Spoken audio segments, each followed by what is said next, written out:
Assalamualaikum warahmatullahi wabarakatuh. Rahayu Rahayu Sagung Dumadi. Arya Damar, ahli mesiu kerajaan Majapahit, sang penakluk kerajaan Bali. Ditulis oleh Haryono, Selasa 2 November 2021.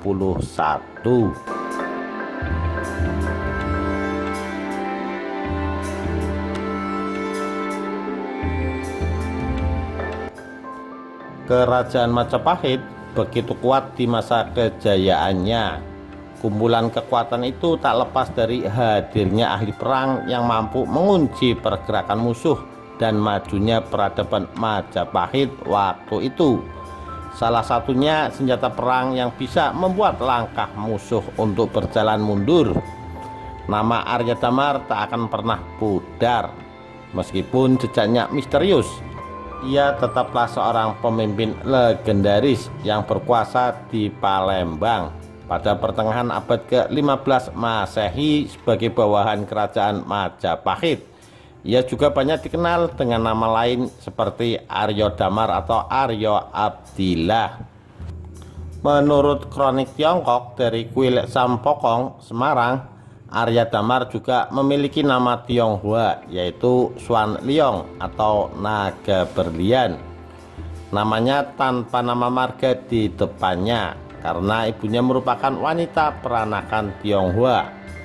Arya Damar pada mulanya merupakan kepala pabrik mesiu atau orang yang dipercaya mengurusi kebutuhan mesiu untuk militer kerajaan Majapahit, terutama sebagai bahan peledak meriam yang saat itu pabriknya didirikan di Semarang. Keahliannya dalam bidang mesiu dan persenjataan modern di zamannya membuat Arya Damar naik menjadi pejabat dan dipindahkan oleh Ratu Kerajaan Majapahit ke Palembang. Dia di bumi Sriwijaya diangkat menjadi seorang adipati. Dipilihnya Arya Damar sebagai adipati Palembang tentu mempunyai alasan tersendiri. Sebab waktu itu Palembang merupakan salah satu pangkalan barat Angkatan Laut Majapahit di luar Jawa, sehingga memerlukan pemimpin yang paham betul soal senjata, terutamanya meriam dan mesiunya. Kekuatan itu yang melambungkan namanya. Arya Damar juga dikenal ketika dalam Kidung Pamacangahan dan Usana Bali sebagai penguasa bawahan di Palembang yang membantu kerajaan Majapahit menaklukkan Bali pada tahun 1343. Dengan gagah perkasa, ia memimpin 15.000 prajurit menyerang Bali dari arah utara. Sedangkan Gajah Mada menyerang dari selatan dengan jumlah prajurit yang sama. Pasukan Arya Damar berhasil menaklukkan desa Ularan yang terletak di pantai utara Bali. Pemimpin Ularan yang bernama Pasunggiri akhirnya menyerah setelah bertempur selama 2 hari. Arya Damar yang kehilangan banyak prajurit melampiaskan kemarahannya dengan cara membunuh Pasunggiri. Arya Damar kembali ke Majapahit untuk melaporkan kemenangan di Ularan. Pemerintah pusat yang saat itu dipimpin Tribhuwana Tunggadewi marah atas kelancangannya, yaitu membunuh musuh yang sudah menyerah. Arya Damar pun dikirim kembali ke medan perang untuk menebus kesalahannya. Arya Damar tiba di Bali bergabung dengan Gajah Mada yang bersiap menyerang Tawing. Di sini sempat terjadi kesalahpahaman, di mana Arya Damar menyerbu lebih dulu sebelum datangnya perintah.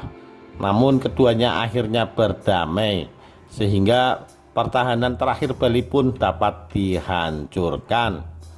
Seluruh Pulau Bali akhirnya jatuh ke dalam kekuasaan kerajaan Majapahit setelah pertempuran panjang selama 7 bulan.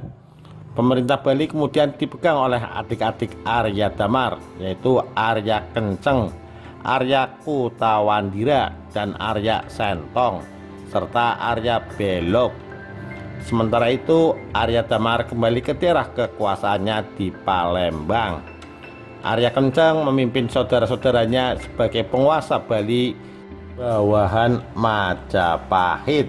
Ia dianggap sebagai leluhur raja-raja Tabanan dan Badung. Arya Damar adalah pahlawan legendaris, sehingga nama besarnya selalu diingat oleh masyarakat Jawa. Dalam naskah-naskah babat dan serat, misalnya babat Tanah Jawi, tokoh Arya Damar disebut sebagai ayah tiri Raden Patah, Raja Demak pertama. Kisah hidup Raden Patah juga tercatat dalam kronik Tiongkok dari Kuil Sampokong Semarang. Dalam naskah itu, Raden Patah disebut dengan nama Jin Bun, sedangkan ayah tirinya bukan bernama Arya Damar, melainkan bernama Swan Leong atau Naga Berlian. Swan Leong adalah putra Raja Majapahit bernama Yang Wisisa yang lahir dari seorang selir Tiongkok. Mungkin Yang Wisisa sama dengan Hyang Wisesa atau mungkin Hyang Purwawisesa. Kedua nama ini ditemukan dalam naskah Pararaton. Swan Leong di Palembang memiliki asisten bernama Bong Swiho. Pada tahun 1445, Bong Swiho pindah ke Jawa dan menjadi menantu Gan Engcu. Pada tahun 1451, Bong Swiho mendirikan pusat perguruan agama Islam di Surabaya dan ia pun terkenal dengan sebutan Sunan Ampel. Swan Leong di Palembang memiliki istri seorang bekas selir Kung Tabumi, Raja Majapahit. Mungkin Kung Tabumi adalah ejaan Tionghoa untuk Bre Kertabumi. Dari wanita itu lahir dua orang putra bernama Jin Bun, orang kuat, dan Kin San, gunung emas. Pada tahun 1474, Jin Bun dan Kin San pindah ke Jawa untuk berguru kepada Bong Swiho alias Sunan Ampel. Tahun berikutnya, Jin Bun mendirikan kota Demak, sedangkan Kin San mengabdi kepada Kung Tabumi di Majapahit. Tidak diketahui dengan pasti sumber mana yang digunakan oleh pengarang kronik Tiongkok dari Kuil Sampokong di atas. Kemungkinan besar si pengarang pernah membaca Pararaton, sehingga nama-nama Raja Majapahit yang ia sebutkan mirip dengan nama-nama raja dalam naskah dari Bali tersebut. Misalnya, si pengarang kronik tidak menggunakan nama Brawijaya yang lazim digunakan dalam naskah-naskah babat. Demikian sekilas kisah Arya Damar, ahli mesiu Kerajaan Majapahit, sang penakluk Kerajaan Bali. Sekian, terima kasih. Wassalamualaikum warahmatullahi wabarakatuh. Rahayu, Rahayu Sagung Dumadi.